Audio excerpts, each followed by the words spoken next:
ওসমান হাদির কথা আজ মানুষের মুখে। সত্য কথা বলতে কোনো ভয় নেই আমাদের। দেশ আজ এক নতুন সন্ধিক্ষণে। পরিবর্তন আনতে হবে, আমাদের সবাইকে সোচ্চার হতে হবে। আজ সারা দেশ তোলপাড়, মানুষের মনে অনেক প্রশ্ন। আমি বিল্লাল আজ সত্যিটা বলতে এসেছি।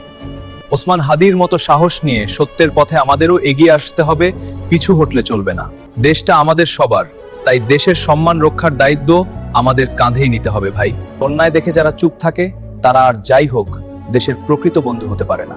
ডিজিটাল যুগে এসেও যদি আমরা অন্ধকারেই পড়ে থাকি, তবে আগামীর প্রজন্ম আমাদের ক্ষমা করবে না। তাই আসুন সকল ভেদাভেদ ভুলে গিয়ে আমরা এক কাতারে দাঁড়াই, দেশের জন্য কাজ করি। ফেসবুক বা ইন্টারনেটে শুধু ভাইরাল হওয়া নয়, মাটির জন্য কিছু করাটাই আসল সার্থকতা। মনে রাখবেন, সত্য কথা বলতে গেলে বাধা আসবেই, কিন্তু জয় শেষ পর্যন্ত সত্যেরই হবে।